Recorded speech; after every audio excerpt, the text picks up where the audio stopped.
We are live. We're live. Ah, here comes the refreshing cup of coffee. It's it's the ever pouring cup of coffee that always makes me feel like I should have coffee, but I don't. I always Feel have. like well, we can't do a pouring cup of Monster. So No. besides, they haven't come back on their sponsorship. So Yeah, I can't. once they sponsor us, we'll both be drinking Monster. Smiling. It's delicious, yet killing us on the inside. Yes. Um, Oh, now you just blew it. We'll never get their sponsorship now. yeah, yeah. It was on. I got a decent amount of sleep. I'm pretty excited about that. But I gotta go after the show. I'm heading right to a follow up appointment. You So know, you're getting old when getting a decent amount of sleep is exciting. it is. It is. That's how you know that you've reached prime. That's Old not the age. true life of an artist, son. It's 3 hours. 3 hours of sleep is all you need. You'll after a while you'll anybody sleeps after 5 hours you'll call them lazy. Yep. Look at this. Look at this guy sleeping at 6 in the morning. Exactly. Get up. Oh my goodness, it's been a long week. And it's only Thursday. It's only Thursday. It's only Thursday, but it's been a long week. I'm When's very that tired. weekend But coming that we keep promising that we'll do nothing? Yeah. yeah, That's a couple months away. I'm not doing anything this weekend. We got some questions from the IndieVolt radio team that we did not answer the last Tuesday, as well as Those lazy SOBs didn't answer all the questions. yeah. What's wrong with them people? And then IndieVolt Radio, we want to thank you guys tuning in early with us this morning. We are at 702 listeners right now on IndieVolt Radio.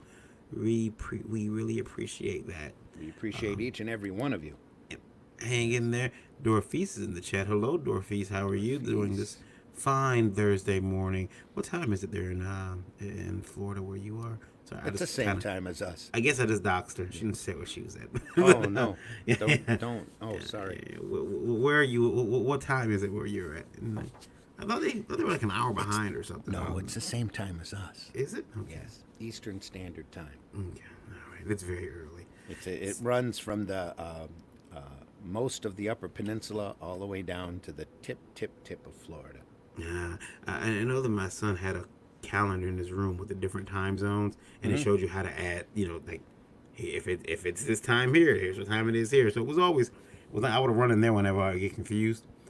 But now, as posters do in children's room, they start to get ratty and torn after a while. And I'm like, this was the most awesome poster ever. Why is this torn? Why? And it's been replaced by the hottest anime chick you can find. Well, not it was that he ripped the Devil Dinosaur poster down. Good morning, It's, Gabriel. yeah, it's really bad, man. I don't like Yeah. it. Yeah, Gabe, how's it going? Larry, what's the rod? I don't know. What's the rod? Vicky says hi. Tell Vicky we said good morning. Good morning to her. Good morning. Good morning to our friends in the Great White North of Canada. Randy. It's probably about as white up there as it is here. Yeah, it's been nice. It's been decently warm out here. We've been so lucky here in Michigan. It's not even funny. Yeah. Not even the wonders of the jet stream. We're going to hit the intro, and we will see you guys on the other side of it. Hang on. Here we go. This could be painful.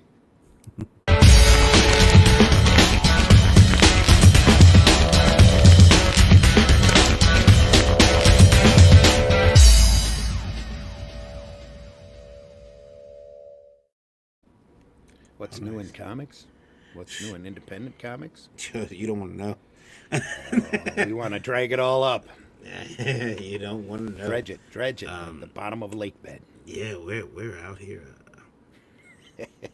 We're just out here messing it up. I mean, every time I wake up some mornings, independent comics, I wake up, I get on Twitter, and it's what?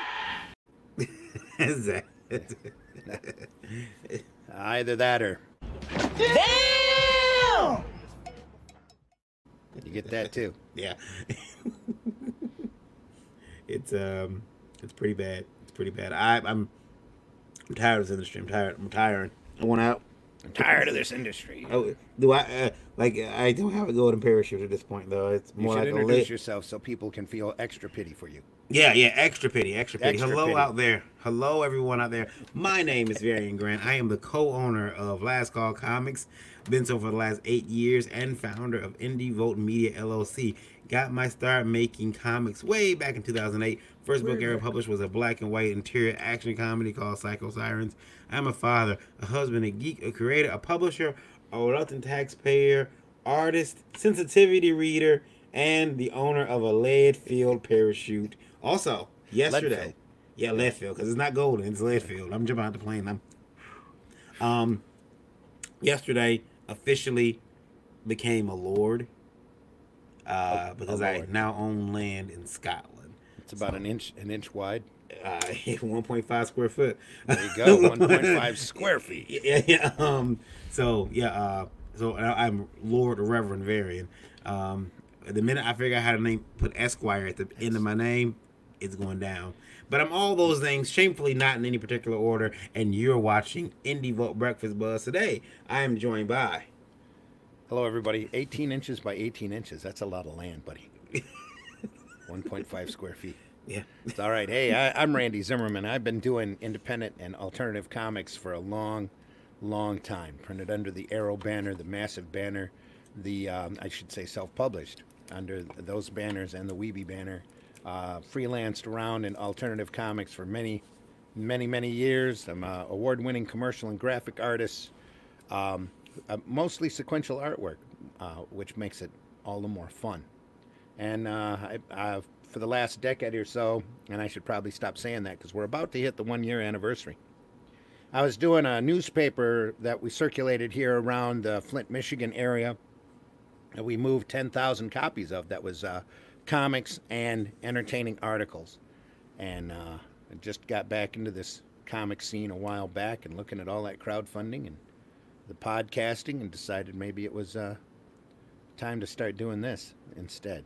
So I have the Zim Geek channel here on YouTube and do this Indie Volt thing twice a week at least, if not three. He decided to jump back into the crazy world of this comics. It's all his fault. Yeah, yeah. So he said, "Hey, have you seen this guy critiquing comics? He's actually saying what he really means, which is a shock I have found in modern comic media. Yeah. Maybe you should listen to him." And I got to warn you, people call him a Nazi. And then yeah. And I started listening, and that's like, yeah, there you go. And what the heck else? Can this actually be happening? Yes, it is. Oh my God!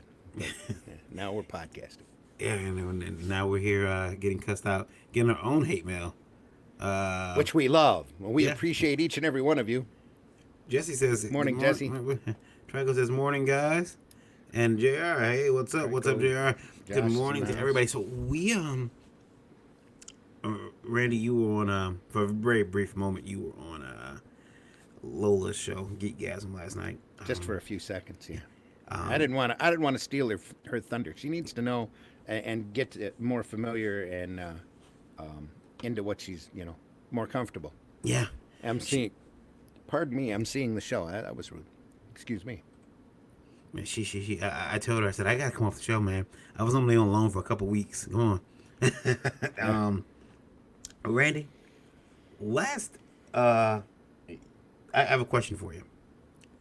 What would you do in a situation that I'm following on Twitter? Burn it. Where burning it is probably something you could do. What would you do if you had got custom art boards made? Mm-hmm. I know some artists who do have that, but custom art boards, what we mean by that is 11 by 17 art boards, which traditionally we artists draw on. Mostly 2-ply Bristol. Yeah, and sometimes 3-ply if you're lucky. A lot of times now you can get those pre-lined with all your measurements in there. Yeah. And if you really want to be extra, you can get your name put on it, pre-printed on it. So this is from the desk of Varian Grant. Yeah. Usually I know. Light blue. Yeah, I know. Yeah, and it's all non-photo blue. I know some artists that have done that. They get the line, and they have their own special paper. Mm-hmm. what would you do? What would you say, Randy, if you found out that someone had actually gotten reams of your board at an estate sale of a printer and were drawing in a style very close to yours and selling them as Randy Zimmerman originals? I'd laugh at him. How much money are you getting for those? Suddenly, my prices just went up, probably. Yeah. But that's just me. That's not right. First off, I'd be talking to the printer or the estate of the printer and asking them what's up and why they didn't contact me, because I would have liked to have bought those boards. Yeah. Amber Marinello says, "Hey." Amber. Yep. Hello. Hello. Yeah. So you would have liked to buy the boards then? You're kind of upset because. Oh yeah. I'd be mad that they didn't sell them to me. You know, and then I would tell the guy, you know, don't appreciate it. If you're selling it as my stuff, I'll go out there and get lawyers involved if I have to. But the nicest thing you could do is sell the boards to me at your cost, so that mistake doesn't happen again. I don't care if you draw like me. I do care that you call yourself me, depending upon the content of the work that you're doing. But if you're getting notoriety for doing great work in my style, well, I ain't gonna stop you. Heck yeah, if it means I can get more work, do it. You know. And then, but in the meantime, yeah, I would tell him to cut it out, and that I really need those boards. After all, it's got your name on it. Yeah. Possession's 9/10 of the law. You can take him to court and say it's this. All this stuff's got my name on it. I don't know what the heck he's doing with it. I think I own it. Yeah. And any judge would tell him that whatever he paid for it, he can be compensated for that much, and then other than that, done. Larry says he's a fatherless. I am fatherless at night in the Lord's nay empire. Love for a hot Korean woman, arrogant and cocky young man, great big baby Yoda fan, a member of a new project called Sailor Ragnowski. There we go. Yeah, it's like that. Sailor Moon, only with I don't know. Is she Goulash. Right? Ragnowski? She's like the big Sailor Scout. She's probably muscular. I'm Ragnowski. Sailor or not? A picture of her. Oh, looking like the new She-Hulk. There we go. Yeah. Hot. There we are. Yeah. That's how you keep readers. Anyway. This podcast is not sponsored by Marvel at all. Nobody at Marvel listens to us anyway. Nobody at Marvel listens to their fans, so we know nobody at Marvel listens to us. So there we go. I was on Rob Anderson's show yesterday. He has a show where he plays Kickstarter videos. Yeah. And when you've had enough, Kickstarter videos about comics, when someone's pitching their comic, and when you've had enough, you tap out. You raise your hand. You're like, I can't take it. I can't take it. I can't take it. And you should literally tap out. Yeah. Oh, I did. There's a couple times you can hear me slapping the table. People like on some of that stuff, right? Is that what you're saying? And it was I was worried because that was one we were looking. You were showing me afterwards, and I'm like going, God, that guy's great with a magic marker. Yeah. He says, done. Need a tornado? Done. Wow. Some of the I was worried because then I realized that everybody who's on that show, every video where we're looking through and critiquing, those people asked to be on the show. They asked to have their video critiqued. Were you doing it like MST3K style? No. I was trying to talk through the videos. That might be funny. Yeah, but there you go. Oh, I think it's kind of silly. Look at the way he draws hands. Look at the way he draws hands. Anyway. I was worried that they were watching live. They were watching us. Well, you knew watching their videos. Yeah. And so when I realized, I'm like, well, wow, I can't. Luckily for me, there was nobody on the show. There was no video projects that came across that were totally horrible, save for one. And you know, it's your job to critique. When it's your job to critique, Yeah. you want to critique or try to critique as constructively as possible, so that the person learns and not pick on their stuff. Yeah, I wasn't like, hey, you, put down a pencil, stop.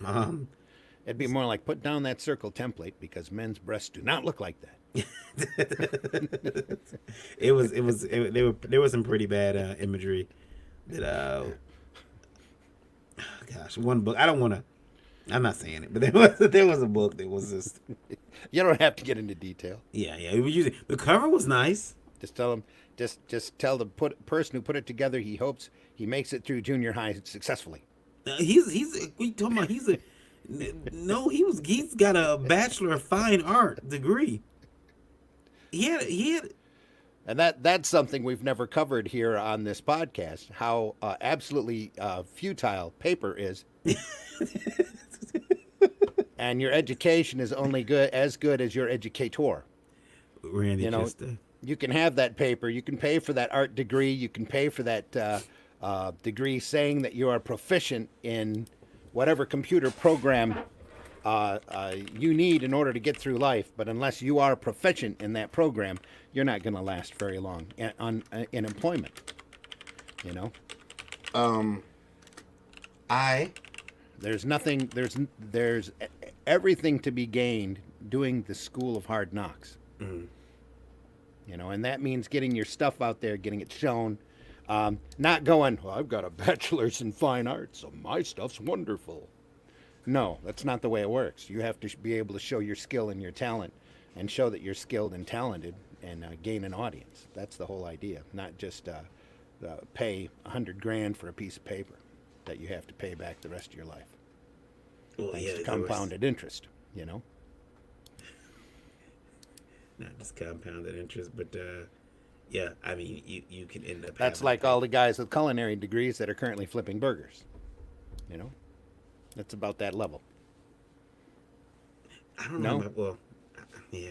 I mean, I guess I could understand. I was gonna say that I don't know about for culinary degree. When I was going to college, there was only Kubert School, and that was like 300 or 3,000 a credit hour, some just ungodly expense that there was no way I could afford. So it was all get your butt out there and get yourself seen, and if you can't get yourself seen, then print yourself. So self-publishing, that's the fun part of self-publishing and independent comics is these people go out there and you know, print their own work. Well, they print their own work and they get it. They go out there and they hustle it themselves, and that's pretty cool. It's always inspiring to see that type of stuff, which is why I didn't want to be too mean to the guy because he was trying. I mean, he's got a Yeah. 100-something page book.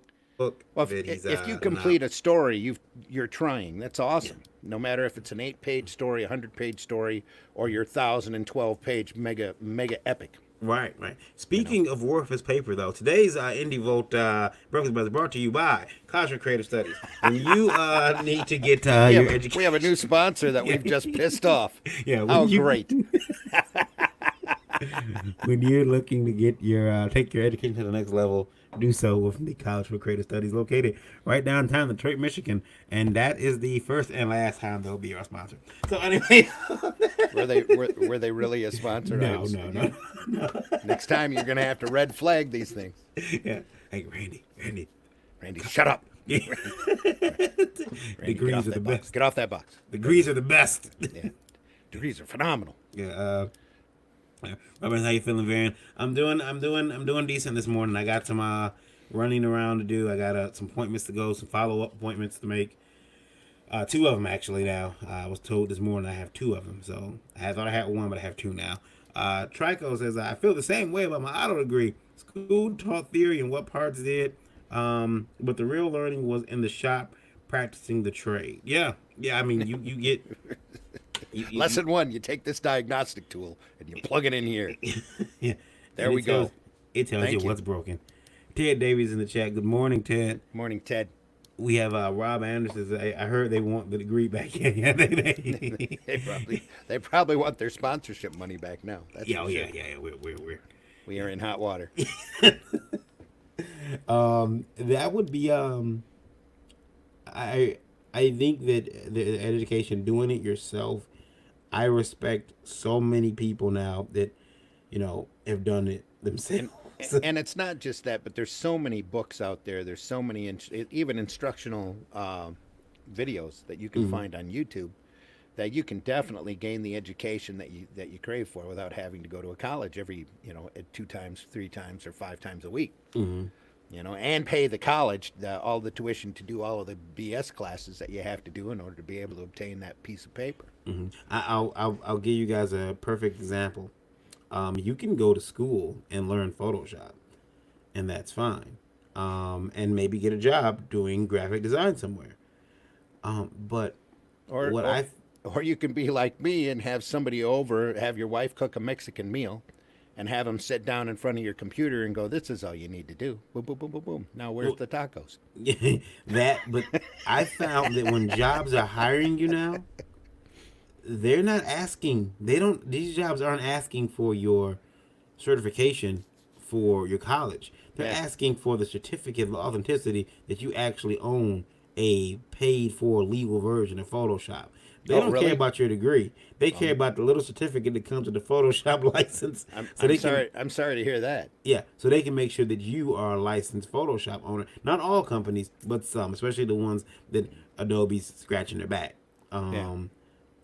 So I've had one instance, no, 2 instances, but they've been years apart, where I was actually asked to provide documentation that I was a licensed Photoshop user.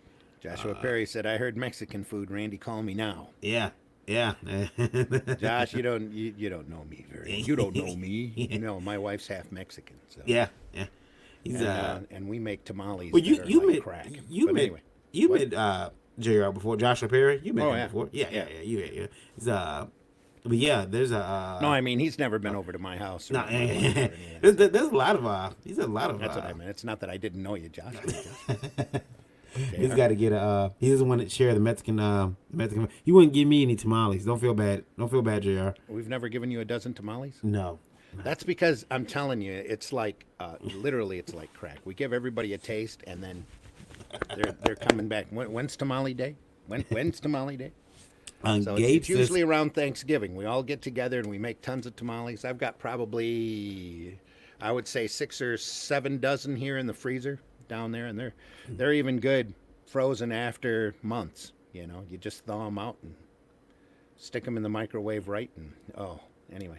Gabe says, same with me and computers. I'm great at fixing computers and network problems, but suck at written tests. Mostly because I'm trying to figure out how they want me to answer versus how I actually fix it. Yeah. Yeah, it's not how you know. It's what you know. Mm-hmm. And how well you know it and how fast you are, especially if you're getting paid by the hour. That's what they're. Ted says, my wife learned Photoshop at College of Creative Studies, which means the sponsorship is back. College of Creative Studies, where you can go to learn Photoshop. So, yeah, I mean. Just like Ted's wife. Yep. Just go there. Just go there. We're trying to get. What a great place. Do they have online courses? Pay us. Say the sponsorship. Please pay. They're gonna flag this video. Are they? They're gonna flag the video. They're gonna figure out a way we're gonna flag this. What are they going to do? Take our profits? Yeah. We're no longer this video is no longer monetized. Is that what you're saying? It's that one thing. While you're there, make sure you hit that like and subscribe button. We deeply appreciate all the subscriptions we can get our hands on, and if Varian gets enough, eventually we might actually be worried about our monetization. Yeah. Until then, But in the meantime, we're just here to rip everybody up. yeah. Until then, we'll say what we want to say. We'll say what we want to say. We'll do what we want to do. Grumble, grumble. That's Cool, the true what you're saying. the true point of doing independent comics. Yeah. So I do have a question from INDIEVOLT Radio. Exactly at what point? And we talked about this a little bit, but This is when you had to stick through the translator. yeah, and when your comic, the problem with this person feels the problem with a digital comic is that you always have a electronic editor hanging over your head who can remove pieces or parts of your story without your knowledge, without your permission. Mm-hmm. We talked about this a little bit like 2 weeks ago when artist friend of mine had her book removed in pieces, her story removed in pieces because of what the company decided, years later was just, not appropriate. And that is, I feel, one of the dangers of digital. Another danger of digital comics. But Webtoon went and they sent her an email, and they stated in the email, and I'll put it up here. Her information is blocked out. We were writing for me that everyone knows her information. Uh, Episodes from your series Our Little Universe have been removed for violating our community policy due to nudity and explicit sexual content. Please note that we do not allow black box or mosaic censoring. Oh, yeah, Censoring yeah. of inappropriate content must be a natural part of the panel's imagery. We recommend using cropping or elements within the panel illustration to censor the nudity, sexual content, and violence, e.g., shadows, steam, hair, fog, speech bubble, etc. Randy, when you see that, um, I mean, it is because Anytime you're dealing with a big site like that, you're dealing with the big site's rules. and which can change whenever they feel like it. At the drop of a hat. And I've known so many people, like, for example, my brother, who was writing a ton of books for Amazon because Amazon had some awesome rates for digital authors. So he was putting a bunch of digital books up there, mostly kids' books. You know, the truth about electricity and it just all sorts of crazy stuff. And he was getting paid good money. And he said, hey, a couple years, I'll be able to retire. And then, boom, overnight, Amazon decided to change the rules. And he lost literally a zero on his monthly money that he was getting from these books.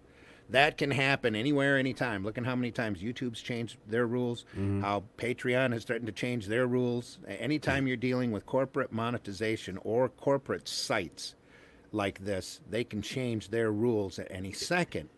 And, you know, they can just say, well, we didn't like the way, like, for example, we don't like the way you draw noses. You're out the door. There are people there. That's the hassle of having to deal with a larger, you know. And it's the same thing if you're drawing stuff for or working for a mainstream company. All you need is an editor change, and boom, you're out the door. Or you know, somebody from executive to come down and kick their editor. Yeah. Or decide that they don't like the way you draw noses, and you're out the door. Jairus has a question for both of you. Actually, you guys, I are going to the con in Indiana. I'm staying my ass at home. There's a I'm con in afraid. Indiana? I'm afraid of traveling. I'm afraid of crowds. Listen, I know a friend I got a friend right now. That's silly. Why are you doing that? No, I'm joking. Okay. Yeah. But I got a friend. I was hoping you were, but anymore you can't ever tell when it comes to this stuff because paranoia is. I got a friend though. I do have a friend that I talked to last night, and he told me, he says he is not going to his child support hearing, and I asked why. And I'm afraid of coronavirus. There's gonna be 1,000 people down there in that building, and I'm not going. And I thought that was funny. That's what they call a bad excuse. Yeah. Because the judge will still sign the same paper that he would sign whether he's there or not. Yeah, I'm like, just, you know. Yeah, you just tell me you're not going. No, he just call. doesn't want to go because he doesn't want to go out in an orange suit. That's Get him in that phone call. Yeah, he needs to go. Yeah. I don't want to go to jail because I'm afraid of coronavirus. So yeah, no, I'm not. I don't plan on it. I've got some medical issues that kind of flared up, so I'm working on trying to get better. But yeah, Indiana Comic Con. Which con is down there? Just the Indiana Con? It's probably Indiana. I shouldn't say Comic-Con. just, but is it the Indiana Con? Let's see. Same guys that ran the Michigan Con at Cobo? Yeah. Okay. That show, the Indiana Comic Con, actually does really well. It's what I usually hear. Easter weekend, April 10th through the 12th. I may do it. Depends on how my health is, though. Depends on how my health is. Ralph says, I only go where I'm invited. I'm like a vampire. So if they want me as a guest, they need to call me and invite me, and then I would probably go. But in the meantime, I'm home. I'm home coloring frogs and turtles. Ralph That's what says, I'm doing today. off topic, are they showing the original King Kong up there in your area next weekend?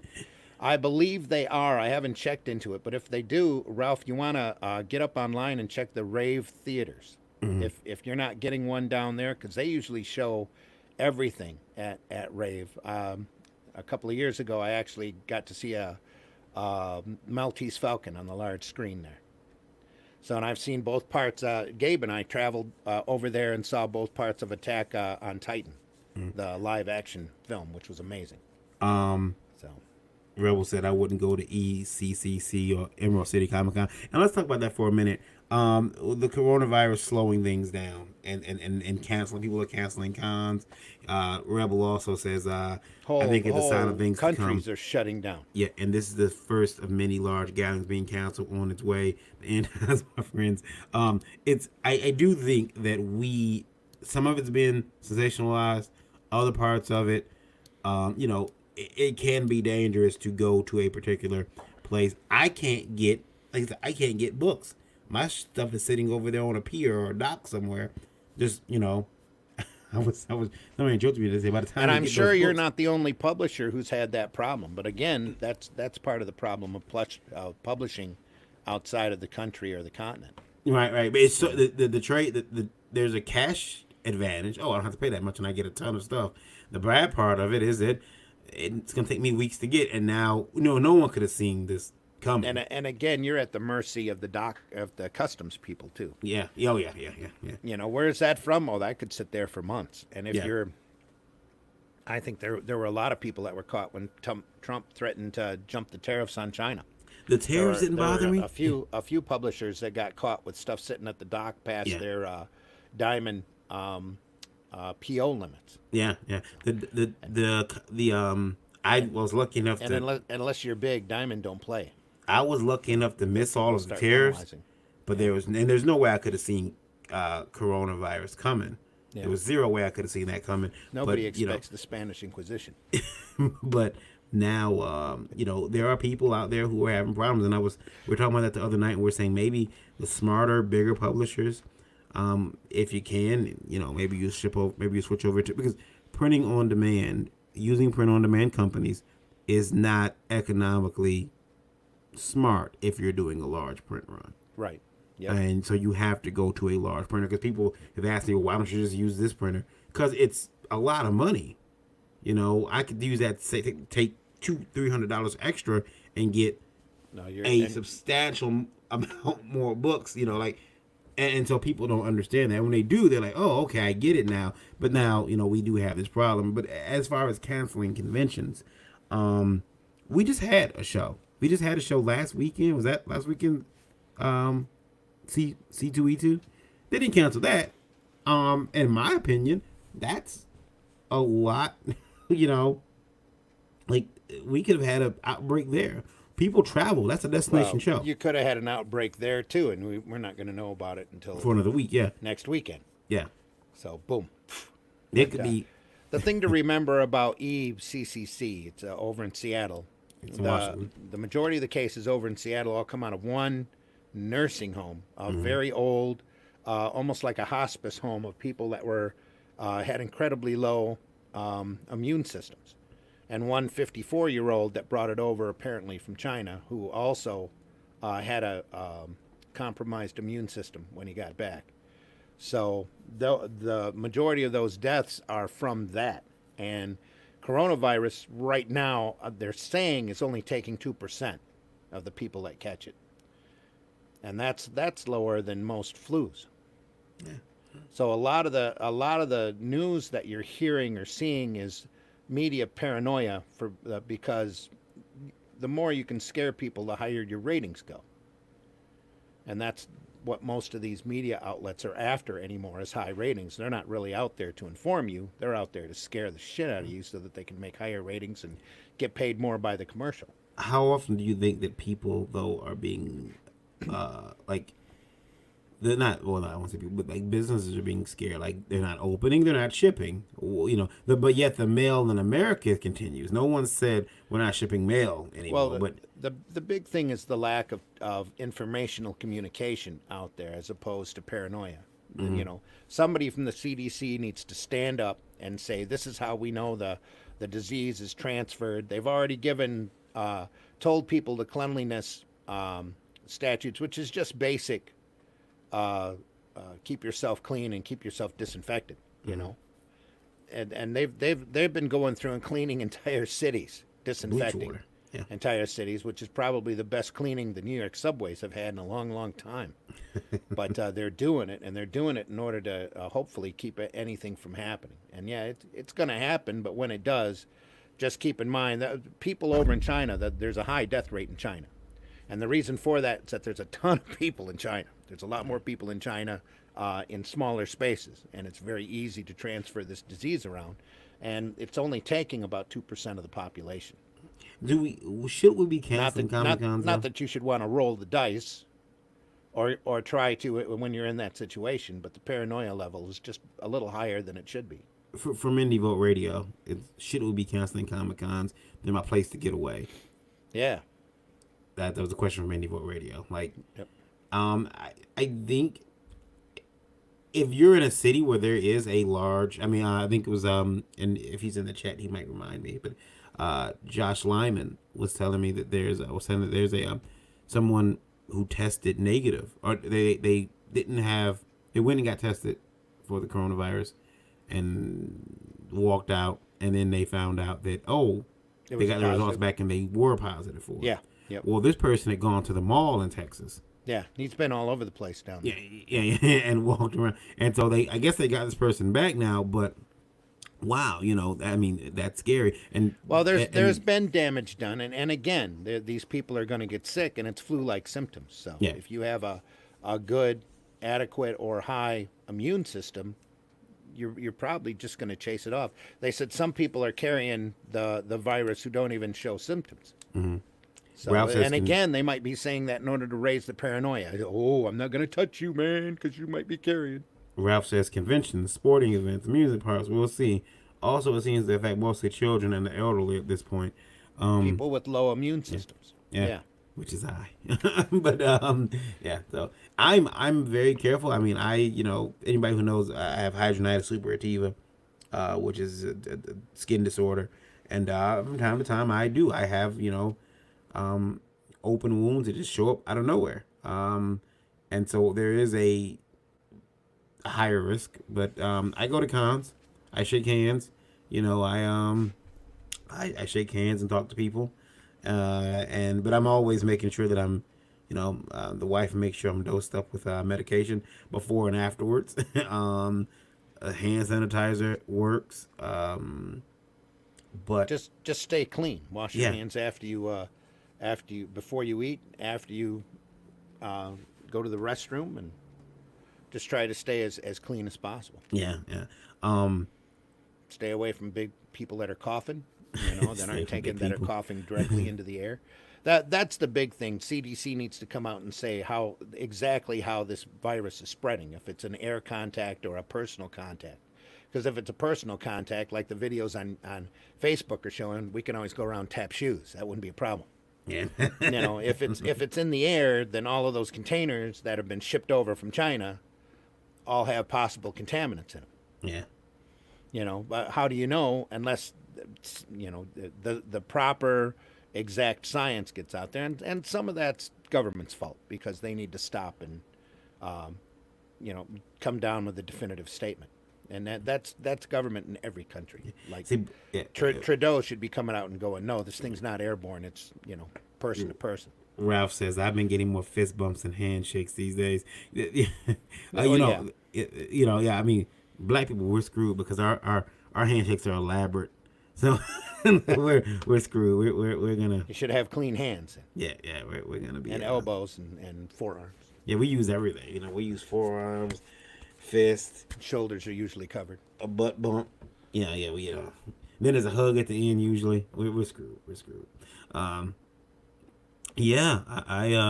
think I was gonna say I wonder will the strip club. But is the paranoia? Yeah, definitely. Especially in the towns that have infections. So far, to my knowledge, there hasn't been a case reported in Michigan, and the cases the states where there are cases are mostly coastline. Yeah. I'm sorry. Standards and practices. They just fucked up. That's funny. Yeah. I will also say that that's funny, but not worth putting on the air. All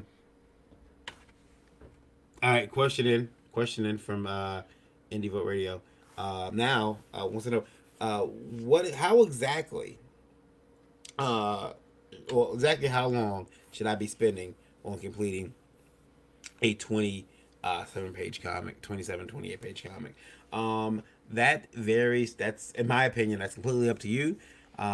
You can take, as much time as you want. I personally say take as much time as you need to put out the best book that you possibly can. Your fans will be able to tell if this is a cash grab book, and they might support you the first time.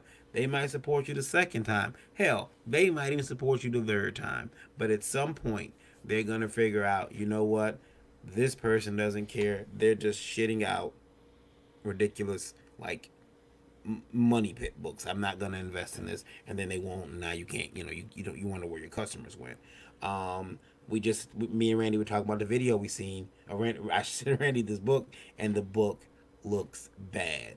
The guy's excited about the story, but the art has suffered, and it looks like he took a Sharpie and was just going around. Magic marker. Yeah, magic marker, and was going around and just drew this book, Squeak, squeak, squeak, squeak, squeak, and squeak. and just Cash grabber backstab. yeah, just put out a crap book. And so just take your time and do it however you can, however you feel comfortable. If you take 3 weeks, you take a month to put a book out, and you feel but don't be surprised if you don't get any sales, or others feel that your book looks horrible.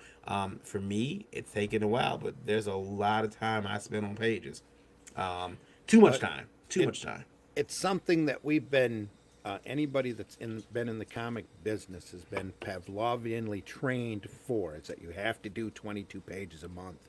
You have to get it done. You have to do it, get it done, get it out. Do it, get it done, get it out. Mm-hmm. Well, now that we're in a crowdfunding age, and especially when it comes to independent comics that might come out every other month or every 3 months or whatever your printing schedule is, that should give you enough time to do a proper, good product. You are doing art, and in order to do that, there's a lot of things that are going to get in your way when it comes to life. Even the jobs that I've been doing, like I've had, and I recently, just a day or so ago, had an entire day gone because I had to get stuff done, and then the daughter come in with a medical emergency, and you could never anticipate that kind of stuff, but you do it, and you set yourself personal deadlines, absolutely, in order to push yourself to do the best work that you possibly can. Mm-hmm. But do the best work that you possibly can, and if it takes an extra day or so, well, that's fine. The big thing to also remember is don't crowdfund your book thinking that you're going to have it done in a month, and then it takes you a year. Mm-hmm. Wait until you've got that book done or just about done to the point where when you're going to be completed with it at the very, very latest. Then do your crowdfunding so that you don't look like some idiot who's sitting on a book for a year, especially if it's your first book, because you're going to have a lot of hurdles to cross and a lot of unexpected delays anyway. You don't want you doing your artwork to be one of them. Yeah.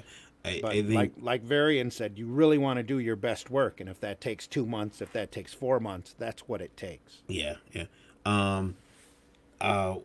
Let's see. Larry says, how do you feel about making 38 grand and then having no book to show for it, where dudes like me pull it off of 7G?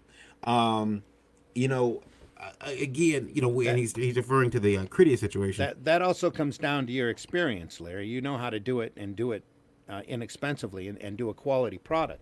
Mm-hmm. Where a lot of these guys, especially with the gold rush that has happened, things are calming down, hopefully, a little bit as far as the crowdfunding thing goes. I think it's going to pick up again here come the spring or summer. You're going to see another really big rush of books. But these guys have to learn, and sometimes you learn positively, sometimes you learn and then you're able to cover your butt, or you have enough money like Ethan did and to make the printing mistakes that he made on Cyberfrog and be able to go back and fix it and have the money to fix it. And other times you're going to get in, especially if you've never done this before, it's easy to get in over your head, screw up, make a bad mistake, and then lose out to where you're not fulfilling stuff. Those incidents are rare, but the problem is that they happen. And when they do happen, everybody knows about it. Everybody will know your screw ups a lot faster than they'll know your successes. And the screw ups are what really are going to hurt the market. Everybody knew about stealing Solo, even though we never invested in the book.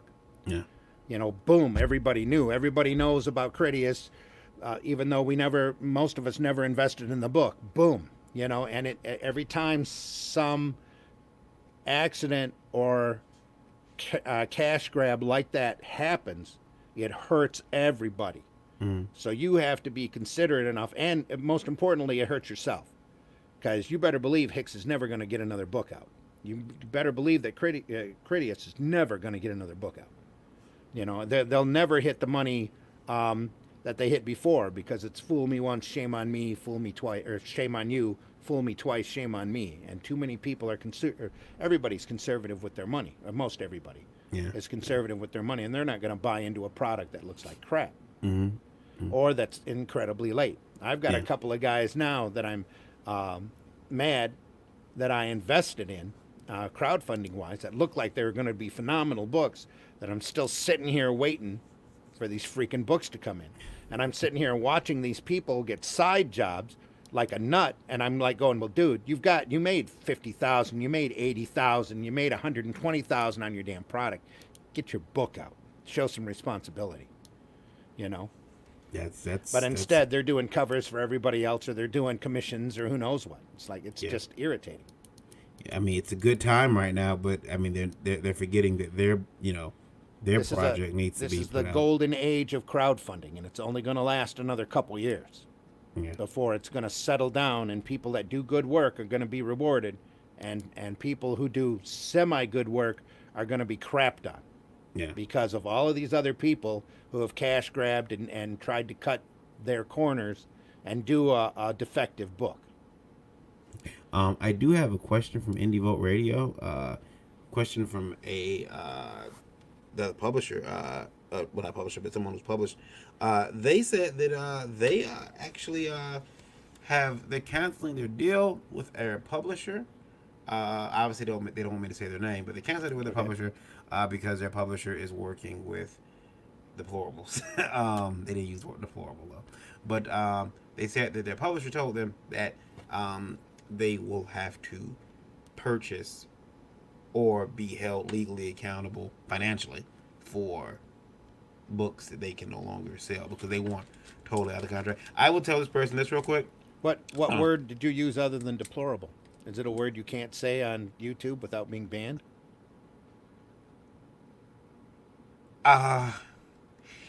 MFing R word. R word? Yeah. Wrong. For taking sexual pleasure with, like taking sex. Oh, the publishing company is working with a predator or what? Yeah. And they okay. So they want out of their deal. They asked. Yeah, well, when you sign a contract, you go into it in good faith, and there's a lot of things that can go south. I will tell this person this real quick. Look at your contract. See what your contract says.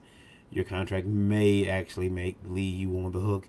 And even there are things in contracts that the contract doesn't say that legally you can be held responsible for. Mm-hmm. So, like, there's no judge you're going to walk in front of, in my opinion, that's going to say to you, if they're going to tell that company, well, you got to eat the cost on those books. They're going to tell the company probably.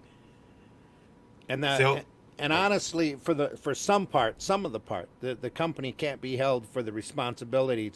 They don't know what everybody does all the time. It's how they handle themselves once that happens.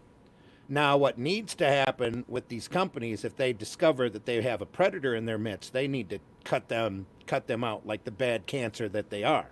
Mm.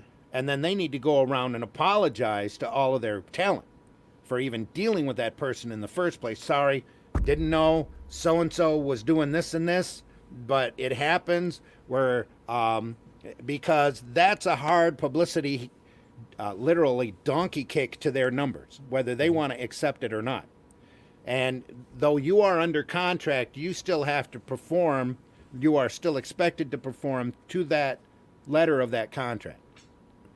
And if you can get out of it and have to pay your way out of it, and that company is so repulsive, which I totally understand because we're facing a situation here in the Midwest. It's very close to what you're talking about, if that's not where you're from. If you can buy your way out, buy your way out. What you want to do, but if you have to buy your way out, especially if it's an alternative company, buy your way out screaming to the media, to everybody that you possibly can, and say, we want out, we wanted to get out because of this and this, and they're not letting us out without doing this, this, and this, so that everybody else knows how that company treats you, so that they can decide for themselves whether or not they want to have any more dealings with that company. Mm-hmm. Let them know why you want out, I mean, but be prepared also that that company, I mean, a little inside baseball. I have an issue with an investor to my publishing company who's he's made some rule changes that I don't like, and we have begun buyout procedures. I can say that now. We've begun buyout procedures to get him removed, but at the same time, I'm not going to go out here. Even though we have no such clause, I'm not going to go out here and badmouth him because libel is a thing. Me and Randy always Libel's look at that a thing. Before we post a question on Slander's iNDIEVOLT. a thing. Yeah, we talk about it. Do we really want to put this question up? I like hitting Randy with cold questions, but at the same time, I'm always worried that is this the question I can put up? Is this something that we can mention? This question came in from iNDIEVOLT Radio, which is why I read it. But I would tell that person also, if you want out your contract, definitely look at your contract. Make sure that you can get out of it. You may be on the hook for those materials and products that they can no longer sell, or they may be allowed to sell those products for an amount of time till they're out, till they're done. There's a lot of things. Or you could walk in a situation where the judge tells you, okay, I've heard of this. Okay, they destroy all the product. They can't sell that product. You need to pay them back that plus damages. So basically, their printing costs are what they would have made on the books. So what were the books priced at? Because now they can't sell those books. So now you got to pay for them. And now you're in a well of trouble because, you want to. And I totally get you definitely have that right to not want to be involved with anybody who doesn't want. Absolutely. You have that right. But, and also keep in mind that it's a testament to the character of the publishing company, how well they handle these kinds of situations. Now, if somebody on their in their realm has done something so egregious that you absolutely want to be or have to be out of that contract, that it absolutely has to happen. There's no way that you can work for them for the next couple of months, do whatever you're contracted for, and then get done. And if they don't want to handle that situation, then you might be stuck having to fulfill that contract and then getting out. Yeah. But again, like I said, once you're out, scream. And you need to let everybody know that these people are still dealing with this person or people or this situation, or they're enabling I would say, somebody in this market. I would say know what you're screaming. Because know what you're screaming and be careful. Yeah, be careful because they might scream back. Yep, they might. And if they scream back with receipts and more, it could damage you. It could damage you really bad. Where you definitely make sure you're in the right here. You end up being the bad guy now because they're like. But more than likely, you're going to have to fulfill that contract. Yeah, and I hope that it's not for very long for your sake.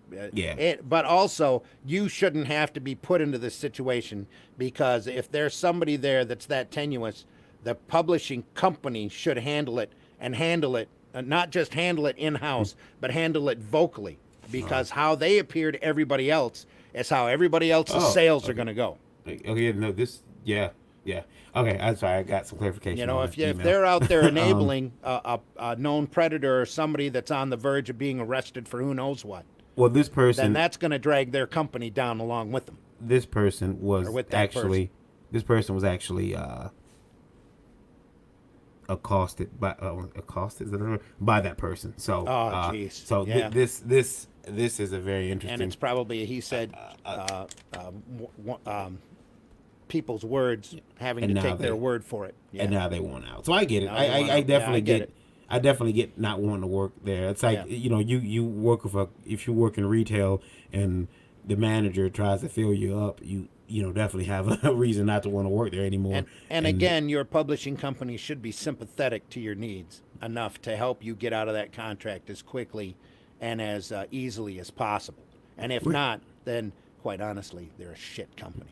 we had a question a couple months back, Randy, or a couple weeks back, where someone asked, I think it was a couple weeks back, someone's asked if like why we kind of all oohed and damned to the letter, but he said things were better when it was a boys' club. He felt when it was a misogynistic male, situation where everyone, and then we start letting women in, and now everything's gone to shit. Oh yeah, it's great. It's a boys' club if you're a boy, Yeah, but the comics are an art form that needs desperately needs as many different perspectives as possible.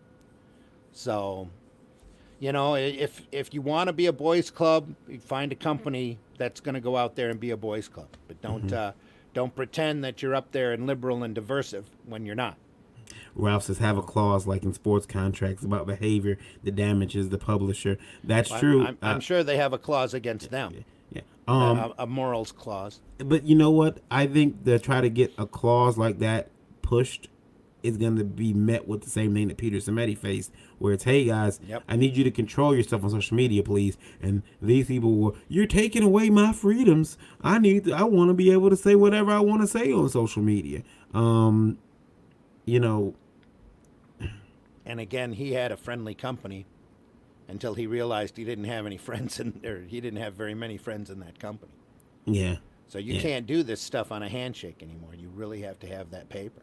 Yeah. Unfortunately, it's gotten that way. And he has since gone through and changed his contracts to include a social media policy.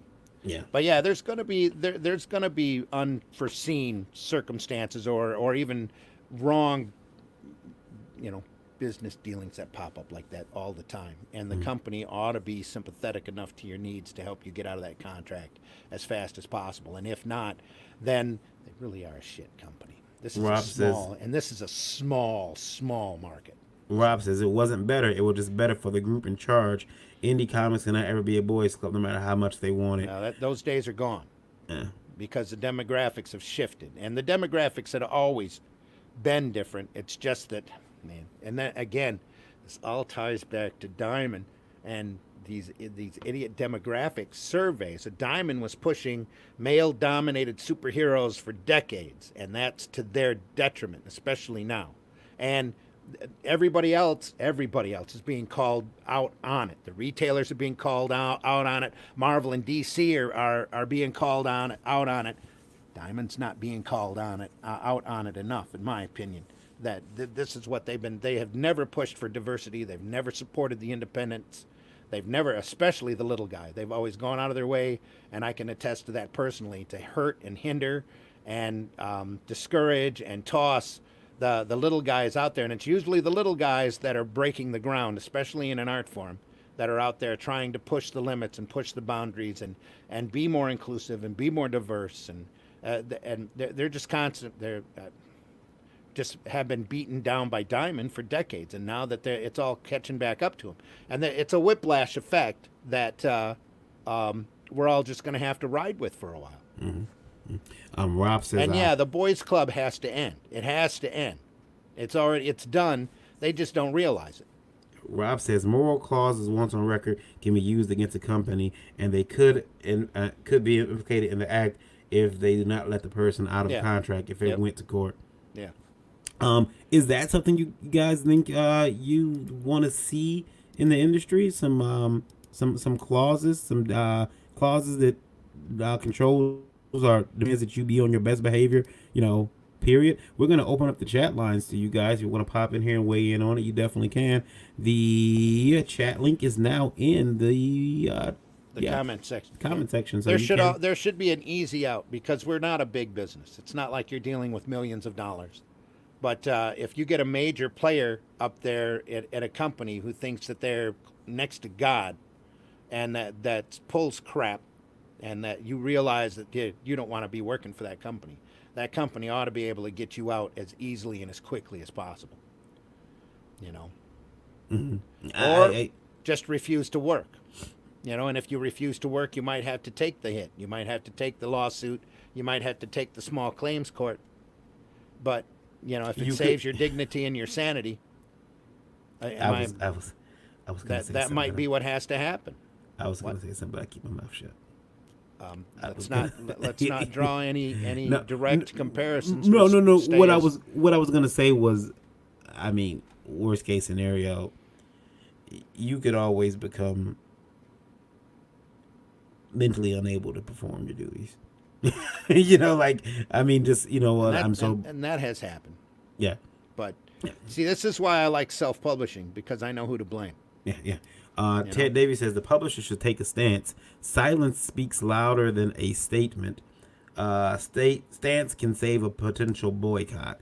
Yeah, I mean, well, that's see that and that that's wrong thinking, because a lot of these companies think if they draw the wagons in and just shut up and shut down, their problem will go away. But it doesn't. It's just going to sit there and percolate like bad coffee.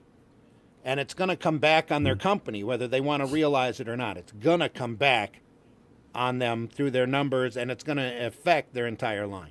Now, like with the Peter Samedi situation, he became very transparent, very open about what was going on, and he rode through the situation and the stupid thinking of the former talent that's no longer there. He didn't make people stay to their contracts. He let them go because he understood there was no way he was going to get any type of decent work out of them, especially on property that was creator owned in the first place. So he let them go. They're gone. They're done, and he's moving on to other stuff. But to shut up, especially if it's a serious offense, especially if it's if it when you start getting predators involved and that kind of situation, staying quiet only enables this situation the is about predator this situation is and about the hurts R the word. victim. Yeah, which I don't think we can say on YouTube R word, nowadays. R-A-P-P, RAP or R-A-G-G-M-O-P spells Ragma. yeah, yeah. This Okay. this situation. I mean, because the reason why we're not saying the R word is I, because YouTube does I hate have. bad rappers.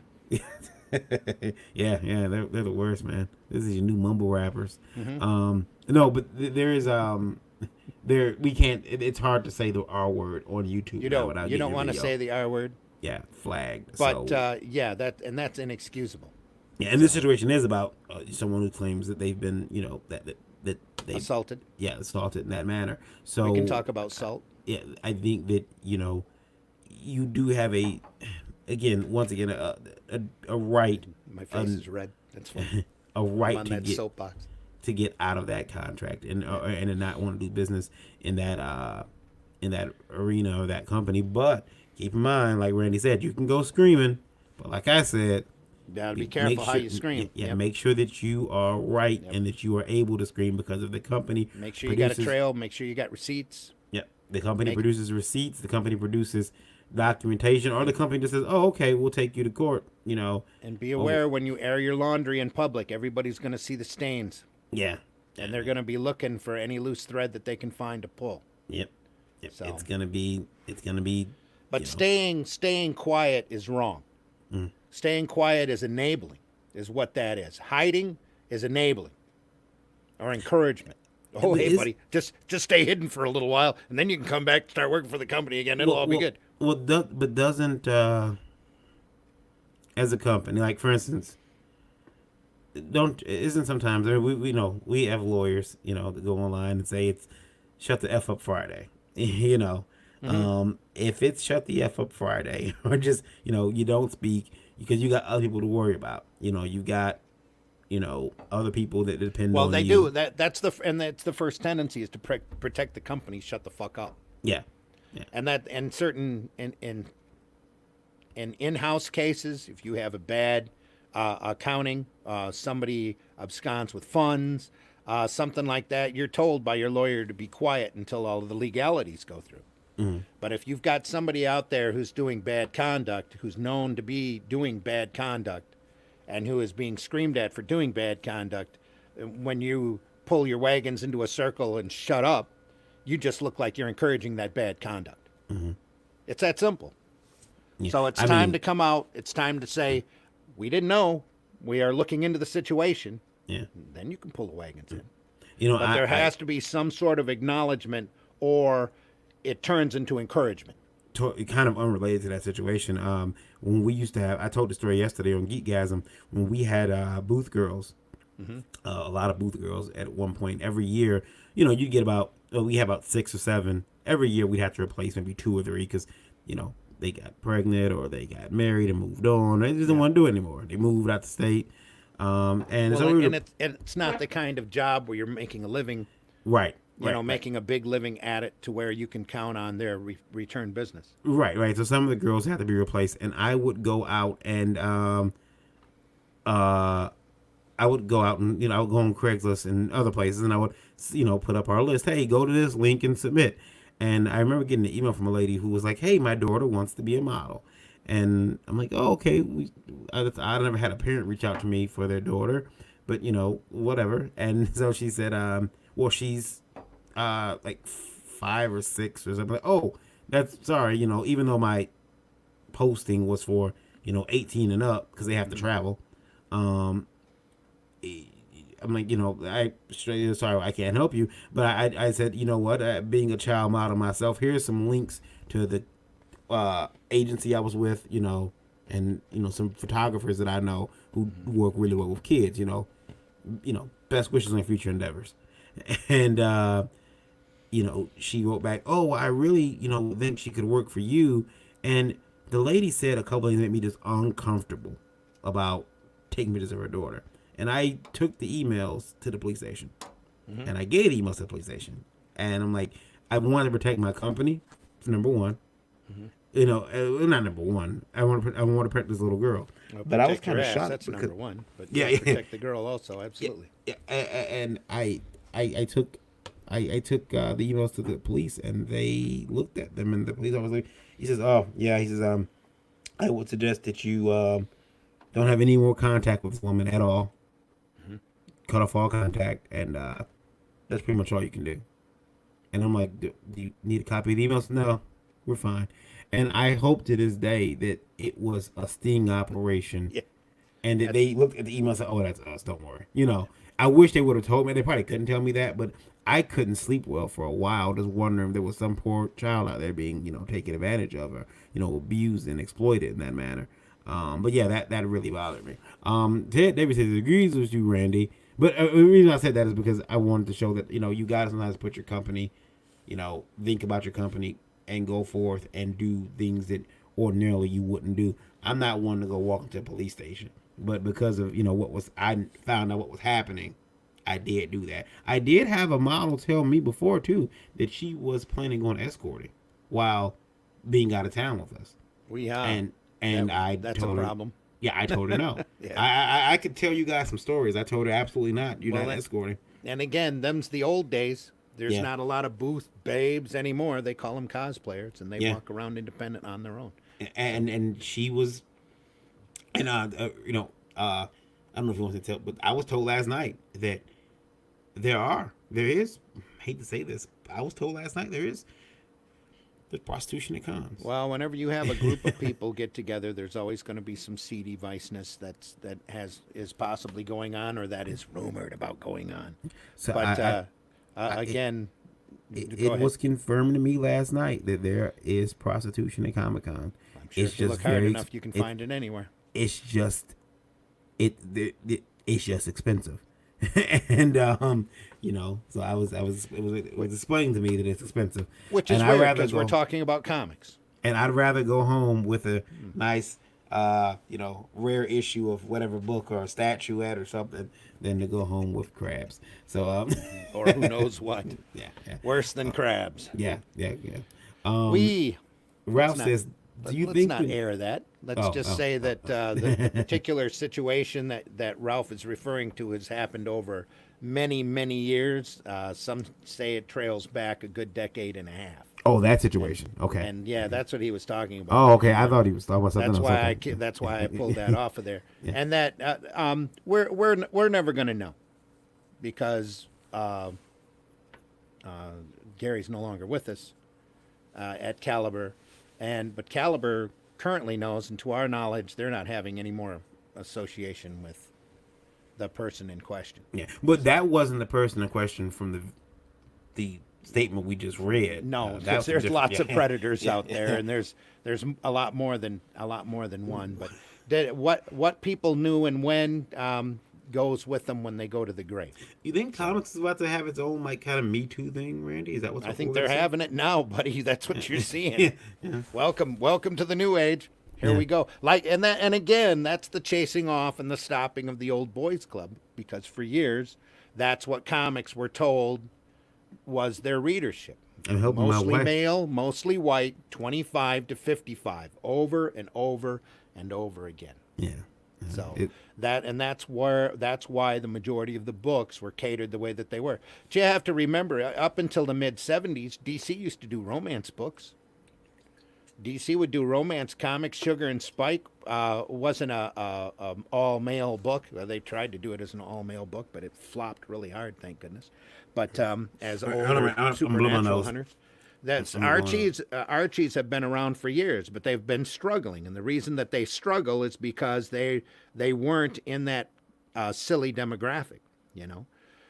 It's needed to change for a long time, and the books that have been out there that don't cater to that demographic, that stay out there long enough, become really big hits, like ElfQuest and the Star Trek books. Sandman, I wouldn't say is a predominantly misogynistic book, and those are the ones that end up becoming the touchstones and the ones that change the industry. I would say Bone is not a misogynistic book at all. That definitely made a mark, and you're seeing more of those products coming out. Hi, Rob. What's going on, guys? Well, apparently Varian had to step out for a second, but we're still running. How are you doing? Good. I totally agree with what you're saying about these publishers not doing the right thing. If you want to be a big company, you can't not react. And it's irritating. I mean, you can definitely. Sorry, I didn't mean to step on. No. Go ahead. Go. There's definitely a time when you have to do your investigations, but that happens after you acknowledge that there's a problem.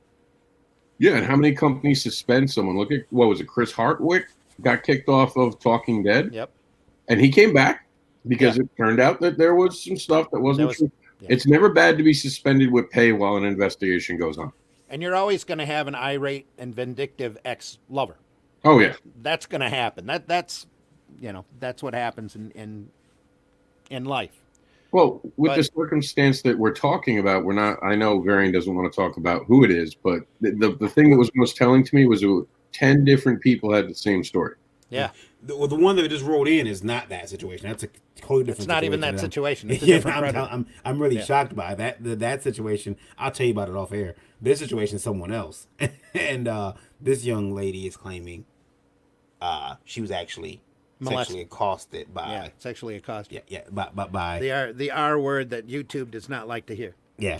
So I mean, it's like, is it this bad in the industry? Like, have I been keeping my eyes closed for too long? I feel like I failed, my colleagues. Like, I seen all the. I mean, this has been happening, and was I mushroomed? Did I have my head in the sand? That's what makes this stuff particularly heinous. Is when the large companies ignore it. Well, here's the thing, too. Your guys aren't being invited to these unconsensual parties. Yeah. Because they know to keep people, like you bringing your wife around, that's a signal that you respect women. We can't trust him because that guy right there has his wife with him. So he's one of those people who, thinks they're morally correct. Let's not bring him around. And I'm trying to be playful with my words to not say anything.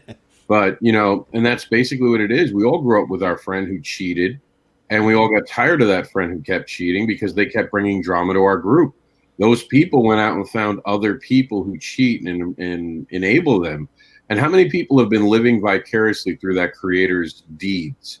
How many men think it's? I mean, I'm watching. Cool. Good on you, buddy.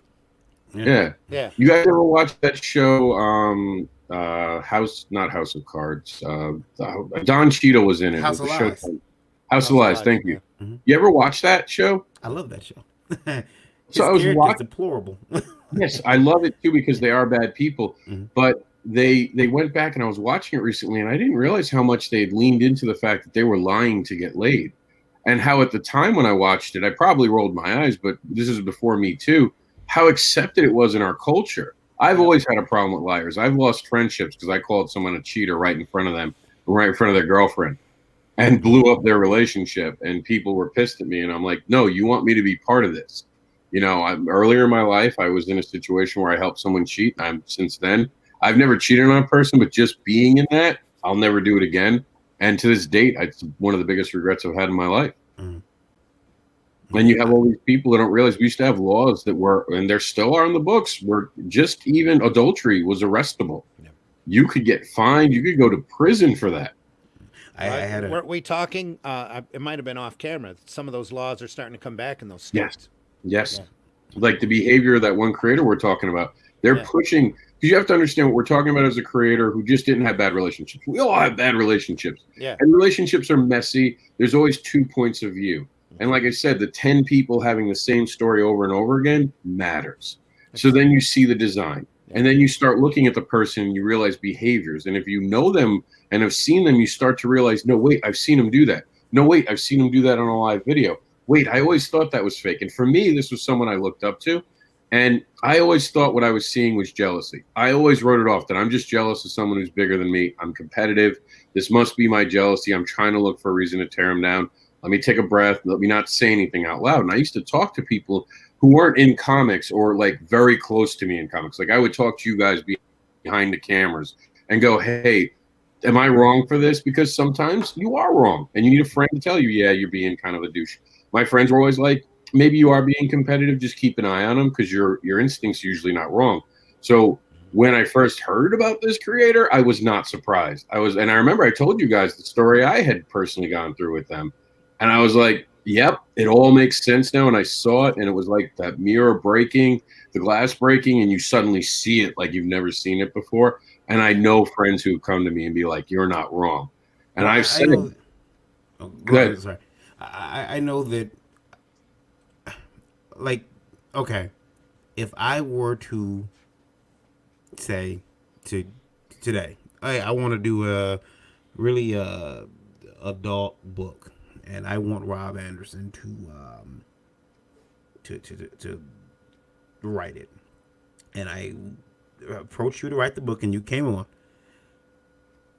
and in the contract was a clause that says, Rob, you will behave yourself while writing this book. Now, I know good and well I'm bringing on Rob Anderson. I'm not going to get someone who's going to be quiet on social media.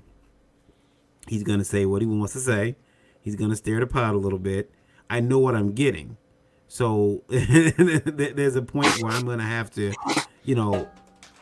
I don't know if a clause works for certain people. I mean, unless you say, okay, your actions in this case were really heinous, Rob. You were caught on TV kicking puppies. Listen, sometimes a puppy deserves to be kicked. Let's just be honest. They shit on the rug. You don't break their leg, but you give them a nice little right in the butt. They don't shit in the rug again. Right, damn puppy. I mean, sometimes you like, I mean, or worse yet, someone starts making racial, comments, and you're like, okay, I got to get rid of, this person. In the case that you're talking about, when that news broke, it was right after a con. It was a Saturday after a con. This young lady, who has been, we're talking about in this situation, who has been, sexually assaulted, she has a right to get out of her contract. I think even on that, would you hold her to her contract? No, I'd let her out. For you? I'd let her out the first day. She told me that right away. You want out? You saying this happened? Just running a business. First off, I'd suspend the person accused of it. Mm-hmm. Well, going forward, no book would move forward. Suspend. Not fire. Suspend. No, suspend until there was an investigation. Yes. Yep. Because you want to do your due diligence. I would suspend. Honestly, I'd suspend both of them. But if she wanted out of her contract, I would. Because either she's a liar, and I don't want that in my circumstance, or she is someone who's been victimized under my watch, and it's my fault, and I owe her to let her out and to fix my internal problems. This happened in my house, so now it's time for me to clean. And I would have her, and if she did not lie and it came out she was true, there'd always be an open door. She'd always be welcome back. If she found out after we did fire the person, again, if it were true and we could prove it, after firing them, they wanted to come back, I would let them come back with a new contract, or maybe even go back to the old contract, whatever they felt comfortable with. Because in the end, as a publisher, it's like being a manager at a store. You're responsible for some of the things that you let go on or don't let go on. You do have to be the gardener who weeds out the bad apples, you know? It is just what it is. You can't run and hide from it and go, oh, I don't know. I didn't see anything. Oh, it's not me. It's not my fault. Whatever they do on their own is their own problem. That's not what a big business is. And Marvel learned that when they had some people stepping out and doing things like hiding little messages in their comic books. And they had to reel that in real quick. And you saw how many people got fired real fast for stepping out on social media, talking the wrong way. I guarantee you there's a whole new social media contract for every Marvel creator now. You don't think so? Because I've seen them stop talking so stupid. I mean, there's still some bad things said. Yeah. I think there's been a good talking to some of them, but I don't think there's a definite. There's a lot of leniency on the work for hire. If I took over, there'd be a big contract. There'd be a big. Yeah. Oh, right away. You know, I'd be using Peter Simeti's contract as a template. That's what I would be doing. I mean, his current contract. Here you go, guys. You're all on social media gag orders. But then I'd have Peter working for me too. So as soon as I got on board, hey Peter, guess what? We're running Marvel. I have a hard time trying to get people to I'd have a hard time telling people how they have to behave outside. But at the same time, again, you do something that smells up my house, I'm gonna kick your ass out. It's a fence that you have to walk, or a tightrope, but it's your house. Yeah. And you don't want anything despairingly, especially in modern times, to get into your house. Yeah. And that shit just has to stop. And there has to be a firm SWAT, you know, a firm squashing of the problem. Mm-hmm. Or at least that appearance that you are handling the situation. And one of the things we have, sorry, go ahead, Randy. No, and just disappearing or staying silent or handing somebody a freaking card for their so-called PR firm isn't doing it. Well, now this person says their major concern is that they're going to be asked to buy all the books that publisher can no longer move, because they want out their contract. Why can't they move it? Well, because I guess. Okay. Is that in their contract? Because if it ain't in writing, it don't exist. What's that? If making them buy all the books. If you decide to get out of contract, you have to buy all those books. Yeah, if it's not in there, but a judge can enforce it. A judge can say to that company, okay, well, I don't see the reason why the company has to suffer. So no, because the company can sell out the rest of what they have because it was under contract. They don't have to stop selling it. They just can't reproduce it. That's what Ollie's is for. Yeah. Dump it, Ollie's. Dump your books at Ollie's. I would like to, or else you'll end up with another, like your artist buddy who had worked for Game of Thrones and Xenoscope. You're going to end up with that situation all over again. They're just going to keep reprinting the books and making you buy them. Yeah, you know, that would be ridiculous. I'd say if you feel that way and you can't have sympathy for me, sue me. Yeah, we'll lawyer up real fast and we'll see who's more sympathetic. Yeah, I think that she should probably. If I were her, I'd reach to the company again though and tell them, look, this is what happened. Are you sure it's a female? Yeah. Okay. Yeah. Because it could go either way. Yeah. Any more especially. Yeah. No. Yeah. And I would tell her, and if she's listening right now, I'll tell her just to keep, reach out to the company again, let them know your stance, and let them know that you feel as though. We don't know what's in your contract. All we can do is guess. Yeah, let them know. But you're gonna have to stick to that contract. But as much as you can, and let them sell the rest of the books. They got a contract to sell the rest of the books. That's what they can do. They don't have to reprint them. They can lose the right to reprint the books. And if they don't do anything about the the offending party, and if they keep a hard line with you, what kind of company are they? Yeah. And understand, because that's a workplace, they have to follow workplace procedures. There are laws that protect you. Yeah. They are not allowed to and I said this recently. Depending upon the country that you are, this is coming in from iNDIEVOLT Radio. It could be a different country, different laws. Oh, it's true. So in America, there are pre-established laws Yep. that would absolutely protect you in this circumstance. In the workplace, yes. And make them liable Yeah. for not actually taking this seriously, for not actually doing something. Yep. And one of the things we haven't said, but I said this on a different show, when a publisher doesn't clean house, they affect every artist. Yeah. So now the stink of that one artist becomes every artist within your group. Worse than the coronavirus. Yeah, and in this situation, there was someone who had said something about the same creator. We were talking about not the young lady, but what we've been talking about for the last few weeks. Yeah. There are people now who are saying, I won't work with anyone who works with him, related to him, under a publisher with him. Yep. I don't want anything to do with him. And it's because there's been this cult following this creator has that is ignoring anything. Like, oh, they're just lying. And I made a post about men. Why do men cover for men so fast? Yeah. And every man tried to make it about women. And I was disgusted to the point of, why am I friends with? Like, I almost started unfriending people because they couldn't talk about men being wrong. It had to be how the woman was wrong. The woman caused this. And it's like, dude, this isn't about women. It's called Topic for a reason. You're deliberately trying to blame women for what men are doing wrong. What's wrong with you? I'm a man. I can tell you women fuck up. And I'm a man and I know men fuck up. I can talk about both sides. Are we allowed? Yeah, we're allowed to curse. Yeah. I was like, whoops, wait. Well, like when Hardwick got into trouble, the first thing I thought was that it was the girl's fault. Had to be the girl's fault. And it was. But and one or two people, it could be like that. One or two relationships go south, could absolutely be like that. But when you see a wave of it happen, there's a problem that really needs to be addressed and stopped.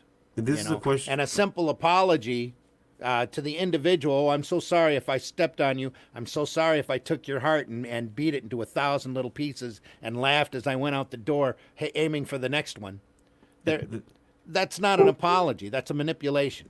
We have a question from INDIEVOLT Radio, or actually a statement. Well, it's actually a question. Okay, so if a person, and this is really good. Good morning, Dave the Supreme. Go ahead. If someone okay. So basically, here's the situation. If a convention invites like anybody down to a convention, so let's say I reached out. I'm doing a con. Or Randy does cons. Randy reached out to a creator.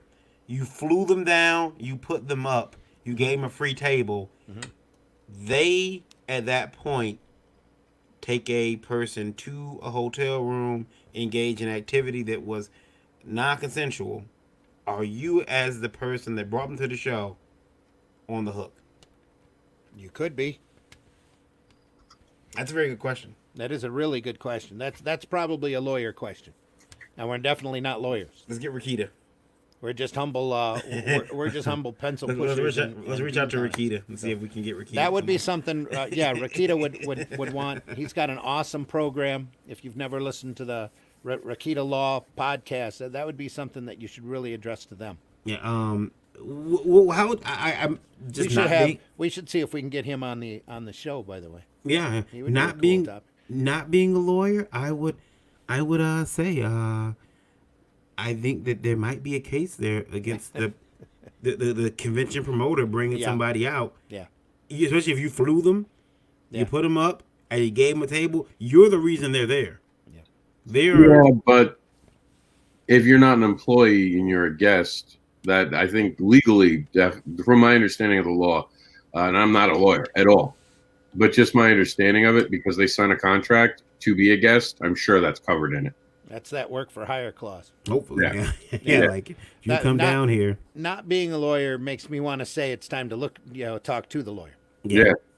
So and make sure that you know the laws in your individual state, district, country, wherever you are from. Because the conventions always say in your contracts, and now if anyone here has ever signed up for a convention, pretty sure most of you have, but it'll say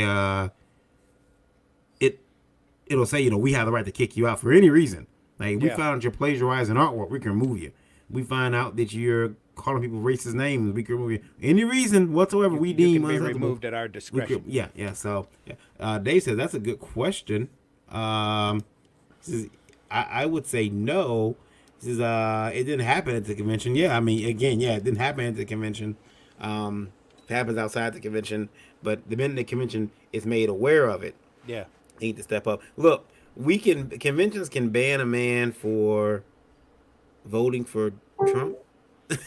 They can ban them They for certainly did try, yeah, yeah. They can but they ban. were kind of shamed out of it. I think there. I don't know of anybody that's definitely been banned except Listen, maybe Larry. I know. Yeah, But I he's know in a another convention. country. I know a convention that banned a man for being Canadian, and it's a Canadian convention. So Yeah. There we go. I'm, I'm making fun of Larry, but yeah, no, Larry's banned for supporting someone else The who's wrong been people. banned. Yeah. Yeah, and he's not banned. So I think these conventions can ban you for whatever reason they want. Yeah. It's just weird to see them take stances on other things and not too as well. I think Rob's spoke to that a few times. Like you can't pick and choose these battles. But then the problem is there's so much shit going on right now that it's hard to figure out. You know, like if we start going through everything, like because I got a question.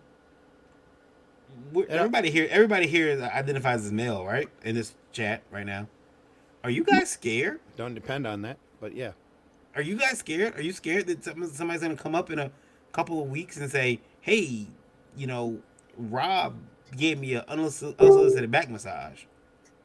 Like it was 19 years ago, but Rob gave me. Are you worried about that? I'm always worried about someone telling a lie about me. Mm-hmm. I'm even more worried about someone telling the truth about the younger me. But I can tell you that I've never lied to a girl to get laid.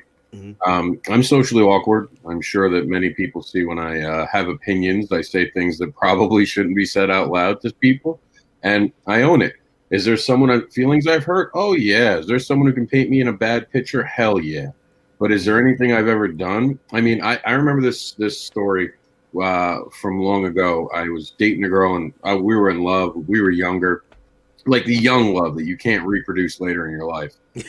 And like where it's really innocent. So Mm-hmm. she'd ran away from home at one point. She was having trouble with her mom. So, you know, it was one of those times, and she was like one of the most, I know it's early morning, so I'll put it nicely, kinky girls I had known. Okay. And we were very intimate. Remember, we were around our like 18, 20s. So, you know, you remember those ages where that was like the main focus of life. So we were very sexual. So one day she was upset, and she liked watching pornography. So I put on some pornography for her and try to cheer her up. She was being that way. And I wind up tying her up. And I won't go into full details because, you know, not kiss and tell. Yeah. But later, and to me, it was a good experience. So 3 years later, we're still friends. She comes back from a college class when we're all with our friends at a big table. Think of a big table. And she turns around and says, "You know what I learned today? You raped me." And I'm like, "Excuse me? I did what now?" And this college professor had told her that she was coerced into having sex. And that is technically the R word. I remember you said you can't say that. It's not like they can take away our monetization. We'll call it. And she starts telling everyone, and I let her tell the story because I know who I am. And at this point in my life, and at no point did I ever really have sex when I was drunk for these specific reasons. I was raised to respect women. So she's telling the story of everything. And she was like, "Yeah, you kind of were trying to convince me to have sex," which is what men do with women, right? That's what we're told to do. We're raised that men are supposed to be the aggressors sexually, within bounds, of course. I stress that, within bounds. But when they're your girlfriend and you're sexually active, yes, you're going to hit on them. You're going to try to be playful. And so she tells the story, and everyone at the table instantly tries to chime in before I have anything to say. And this is in the 90s, mind you. This is before liberal stuff took over, where now if you don't get a cab for a girl, it's considered unconsensual sex somehow now in college courses, because it's gotten really ridiculous. So she finishes the whole story. People have a debate. And one of my friends goes, "Rob, you haven't said anything." I was like, "Well, you were all deciding for me what it was." I was like, "There's one part of the story she forgets to tell." And everyone's like, "What's that?" I kept asking her, "Are you okay? Do you want me to stop?" And she kept saying, "No, go ahead." And you should have seen the look on her face. That one moment of realization that, oh, you were really asking me, because that's who I am. But I am that way with everyone I've had a sexual encounter with. I check in with them. It goes into my book.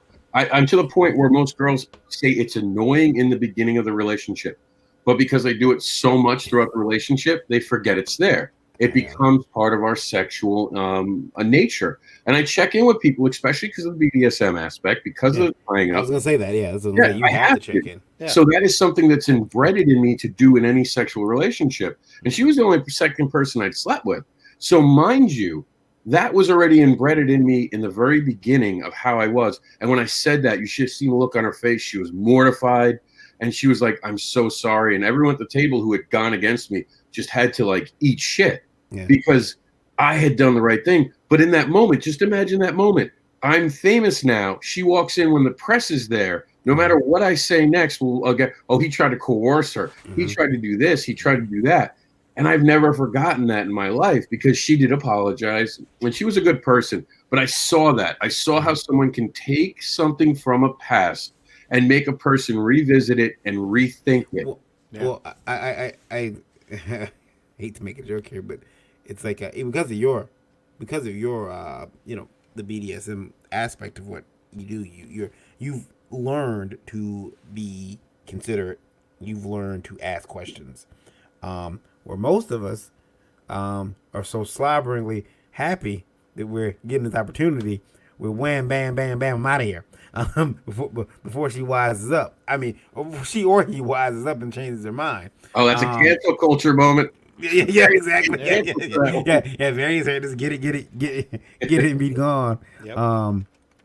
Yeah, I mean, I do. I understand. Those days are gone. Yeah, those days are gone, and maybe I think they deserve to be gone. I think that you Yeah. need to make sure that both people are in in agreement and in total agreement. A friend of mine was telling me about the phone app where you have to send Have to each get, other get like written permission. yeah, and I'm like, well, then why? Someone gonna take someone's phone or my phone. What if your phone's dead? What if I'm sitting there with yeah, there we go. Yeah, he's got the survey. Like, what if your phone is dead and you're sitting there with Megan Fox and she's like, especially me, she's like, okay, Varian, let's do this. I'm like, all right, Megan, I'm signing up here on the app. All right, found you. There you go. I'm all confirmed. And she's like, okay, oh, my phone just died. And I'm searching around for a charger. I can't find one. We're in the woods. There's no place to charge a phone. I'm a sad panda. I'm sad, and I'm You're over a in. sad panda. I'm over in the Yeah, I'm trying to find the link. Is that sadpanda.com? All right, Varian, Got a picture of you. get the hate mail email ready to be up because I'm sure this is going to offend some people. But we have also created a culture that now entitles people to change their mind the day after and call it unconsensual sex. That is dangerous. That is, and look, you tell me I have to respect a woman as my equal, and that's cool. I have no problem treating you as my equal. But when I treat you like my equal, when I ask you a question and you say yes, I'm going to take you for knowing what you're talking about and not feeling pressured. And I know some people do feel pressured, but I also think that people don't understand that if you're asking a question, you can be honest with me. You know, if I have a gun and I'm asking you a question, sure, there's pressure. You know, that is something that is wrong. If I'm threatening your career, there is pressure. But if we're a boyfriend and girlfriend or dating, and I ask, you know, are you okay with what we're doing? Can I continue? And you say yes. Why should that ever be a no later? Why should that ever be something that's something else? But you have men now who are facing a culture on campuses that is an overreaction. And I understand that we do need to have a bigger conversation. I'm not trying to diminish it. Women gone through hell. But women also have to be able to be honest with us and say what they mean and not later hold it against a man. We have to set that as a precedent that this can precedent, whatever it is, precedents, that you can't change your mind after. If you say yes, you've given consent. Oh, You know, and I know people There's standards are, and practice. Wait a minute. Standards and practices calling in. yeah, there we go. Listen. Yeah, because otherwise, like, I mean, again, imagine you're out there. How many of us go camping? You go camping. Oh no, I'm not going camping with you, Varian. Yeah, don't go camping with me. You're out there camping. You know, you gotta have this. You gotta have these contracts. You don't have one. She says no, you can't do anything. Now you're over there looking like this.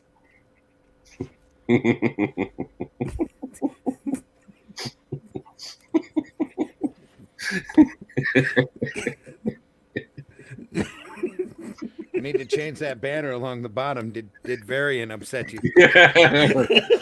Fine. You're over there. You're over there. Just And yeah, remember, we're raising little boys to be men in a culture that's telling them that no matter what they do, they're going to be wrong. yeah. And that's dangerous. And you're only going to make people, it is okay. So it's safer too, but still get the app and make sure you check that you're okay with playing yourself. It's so messed up. We're horrible people. We're That was standards and practices again. We are really in trouble. We're replacing everybody. Next week, it's gonna be Josh. It's gonna be everyone's going on that show. How do you yeah, we'll That's what it'll be. Yeah. Welcome to the breakfast buzz. Ain't nobody home. All right, we'll all be on the unemployment line. Well, it's like now we're getting paid anyway. It's how does it? I'll be at I'll be at the soup kitchen like this. Yeah, it really is. If the businesses become this deplorable, and not just from look, we're used to assholes when people trying to do cash grab comments. And there's always going to be those. Yeah. But now seeing the female colleagues have been taken advantage of. It really is. Yeah. It's not becoming this. It's always been this. We're just finally shining a light on it. But that's the thing that's shocking to me is that I didn't expect it. Like I'm wondering like how long had this been going on right under my nose, and and I mean the thing is, could I have done anything about it? Probably not. But well, like Rob says, it's we're just shining a light on it. It's needed to be shined on for a while, and the cockroaches need to run. And to be honest, run off into their little holes and disappear is what they need to do. And to be honest, there are women using their bodies to make advancements. Absolutely. So we can't say that never happens, that women aren't deliberately sleeping their way up. Sure. That is just human nature, that people will use anything they can to get where they're going to be. Yep. That doesn't excuse anything anyone else is doing. That doesn't just because a woman is trying to use her body to get up doesn't make it okay for a man to offer something for sexual favors. And there's that confusion right now that, I know women who have done it. So one woman does something. I know people who shot people. Does that mean everyone should go to prison for shooting people because I know someone who shot a person? So in a way, what according to standards and practices, okay, need to be careful. In a way, what you're saying, Rob, is that if even if a woman says, "Hey, I want to sleep with you, Rob, so that I can go to the next 18 Comic-Cons that you for free," you have the ability to say no. Well, if she told me that, I'd be like, "Why aren't you team up with someone who's so much better than me? If you're willing to go there, find someone who will really help your career. Not me. You don't want to go. Trust me, my road's too hard. Go over there to the fan art guy. He'll get you places." Yeah. Follow in my footsteps and see how muddy they are. Yeah. I've had girls, though, to answer your question, offer to be tied up at my table. To go to conventions with me, for me to tie them up, and for them to get pictures. And I debated it, and this was not a sexual relationship at all. But just that moment of tying a girl up, and the ones who have offered have been very attractive, I have to admit. That would have spiked my sales. But it would have also possibly led me down a road where people then pigeonholed me as a person who could do anything and want to do anything to sell comic books, and I didn't feel comfortable. I've even had excuse me, a failed relationship in the last year, and I'm not going to go into why. I'm not going to talk bad about them. I'm just pointing out that there was someone I was in a real relationship who offered to be tied up at a table to promote the book. That was a real relationship. That was a situation where she was intimate with me. We were having a relationship, and I wouldn't feel comfortable about that either. I can't put someone I care about on display to sell so they can sell my books. That's just a personal thing. So no, I wouldn't trade sex so someone could be at a table with me. Right. Speaking would make for an interesting couple of minutes at a convention. Who's that girl tied up over there? Oh, that's my girlfriend. I would be like, I don't know yet. I'll find out when I take her gag out. Yeah, exactly. Somebody had just walked in, said, "Time." Look who I caught today. Yeah. Speaking of trading sex for future in the creative arts, Contra Creative Studies is a place where you can go and get your your degree. And Can't nobody tell me nothing. I'm gonna stop making Contra Creative Studies jokes. I promise. Yes. Next week is Full Sail. I'm coming for you. Coming for you, Full Sail. You Winter Parkians have had enough. I haven't targeted you guys enough. It's coming. It's coming. Then we'll go to Savannah College. There we go. They'll really start targeting. They'll fight back. We can target Savannah College. I heard about their sequential art program, and somebody needs to be talked to down there anyway.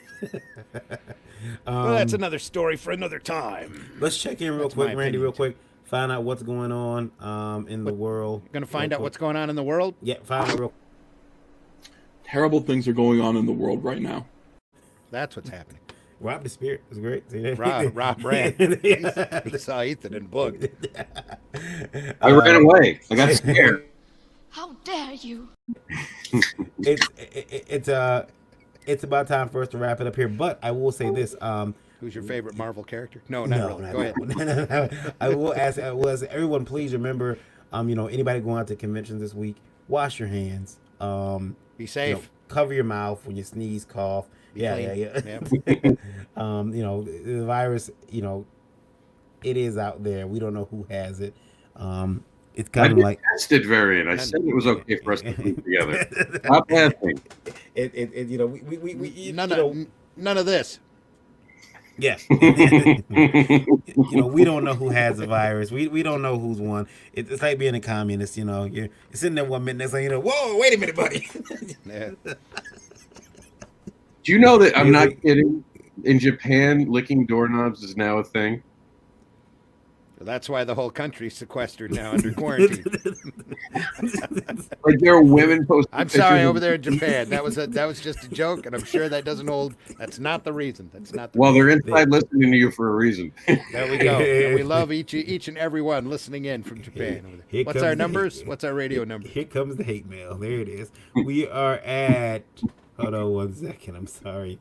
That was just a joke, Japan. We love you. We're at 1592. 1592 there we go. is where we're at. 1592. Yeah. So thank you. Right now, actually, Pretty good 1 year, second. just not for the natives. Hold on. I lost the information. Give me 1 second. I'll pull up. Let everybody know which country is in the lead. Suddenly, Which yeah, jumped by 1,000. What did they say? Turn that up. Four countries in the lead for a full month. We are going to airdrop some comics to. We're going to airdrop Barber Unleashed. We're going to fly the plane by and drop them out. Actually, we can't land. Those little parachutes are going to be expensive. I know this great mailing company that prints really cheap and get it to the people's houses really easy. There we go. Yeah. They told me to just shove it in. Yeah. Get it printed over there. They might be quarantined in their print shops. So it's all good. Oh crap! Wait a minute. Oh, right now. Okay, so yeah, United States right now is leading. Germany, France, Peru, United Kingdom, and then Japan. The rest of them are Peru. Yeah. Peru is actually listening. Hello, Peru. That's weird. Can you speak Peruvian? I barely speak English. You might speak Peruvian fish scale. anyway, yeah. Gabriel says, "Are you trying to get Anna sponsors? They pay you not to put their logo on your videos." Yeah, that's what we're gonna do. That could be next. Yeah, might be the only way we can properly monetize. I'll translate Japanese for you. Yeah. I have a question. Is Japanese sign language different than regular sign language? Looking very really. Gabe, do you know? Gabe knows Japan real well. Yeah. Barry's like, would it be? Yeah, like Gabriel, is Japanese sign language any different from American sign language? I think sign language should be universal. Do you know? Yeah, You know, it is universal. Yeah, okay, yeah, it's probably yeah, universal. Yeah, it's gotta be universal. We can't imagine that. I'm wondering in Varian's mind how he's looking at things. Like, what would be different? Yeah, I'm sitting there like, well, Just ask for the response from Alexa in the voice of Samuel Jackson. yeah. Let's see here, real quick though. We give the weather report. Might want to watch yours, Rob. I know it goes off when I ask. Yeah, it's going to. Well, here we go. I'll do it this way. Man,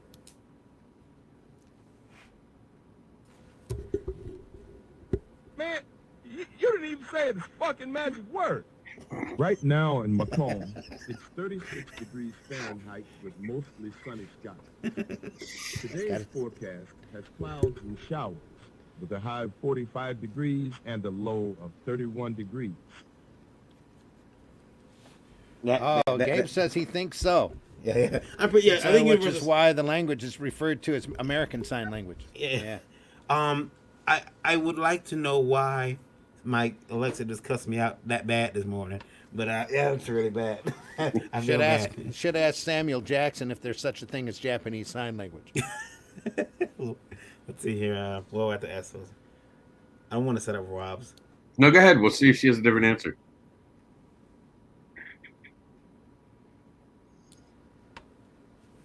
This might answer your question. Japanese is an East Asian language spoken by about 128 million people, primarily in Japan, where it is the national language. It is a member of the Japonic language family. Alexa, In its relation to quit. And she's like, yeah, she won't give me that information, but she will tell me. She will tell me. Let's see here.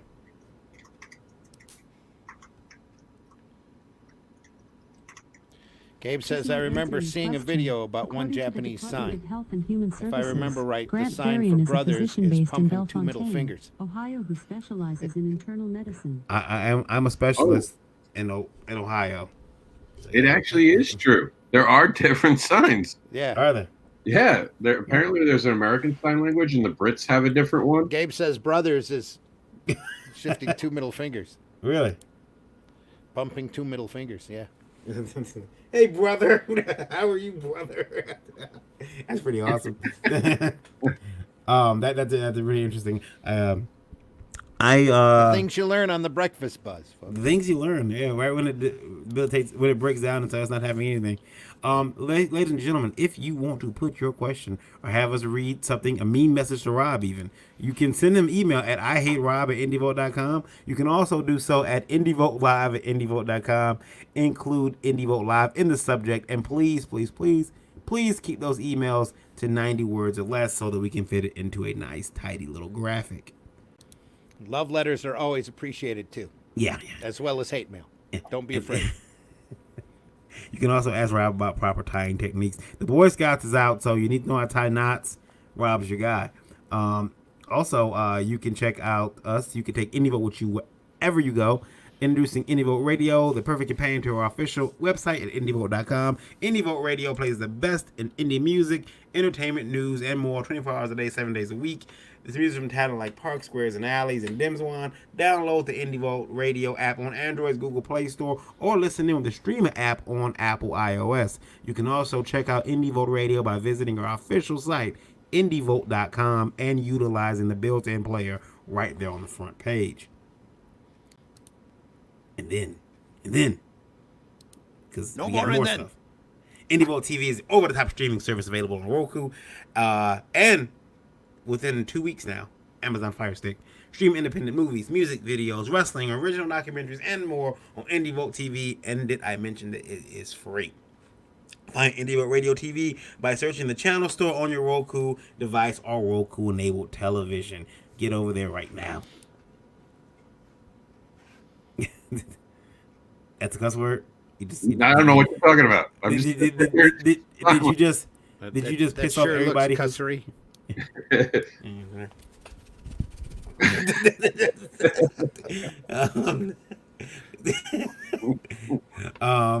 So yeah, thanks guys. Rob, thank you for joining us. Thank you for joining me, Randy. We want to thank everybody who tuned in this morning and tuned in on IndieVolt Radio right now with a staggering 597. So that's cool. They dropped off in a hurry. 1597. I'm sorry, Oh, 1597. 1597. Yeah, 1597. We really each appreciate and every that. one of you. I thought Yeah. maybe we had Japan had totally abandoned us. We lost 1,000 viewers there or listeners there for Randy's son has dishonored us. Simpson sucks.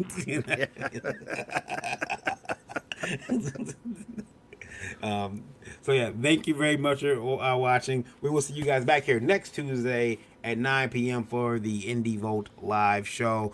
Wednesday night at 9 p.m. for Lola's breakfast. Lola's Geekgasm, and then every Thursday morning, 9 a.m. back here for the Breakfast Buzz, where we pour the coffee for you all. That's right, Mr. Anderson. Where can they find you if they want to send you direct hate mail?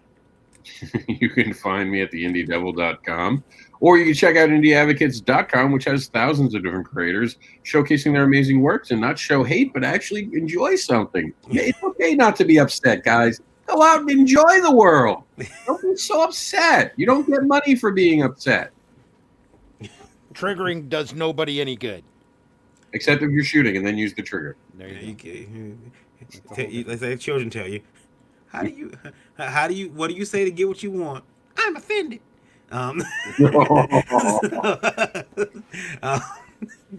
I will see you guys later. Not to want to follow that, but you can find me on the Zim Geek channel. Plus, there's a Flint Comic Con coming up at April 17th. Yeah, that Saturday at downtown Flint Farmers Market.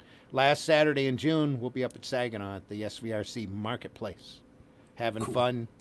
It's like a little convention and party rolled into one. I'll be there. So that's worth the price of admission.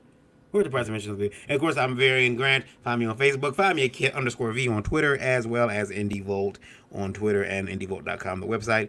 Contact me wherever you want. I don't care. Talk to me. I'll talk to you about comics and other stuff. Not today, though. I got some appointments to go to. So today I'm going to be pretty much laid up until later in the day. But anyway, guys, thank you for joining us. Everyone be safe this weekend. If you're going out to Comic-Cons, Rob's sending you sign language down there if you're watching. Be comfortable, be safe, yeah. be clean, be good. We'll see everybody back here next week. Until then, have a great weekend. Take care, and thanks for being here.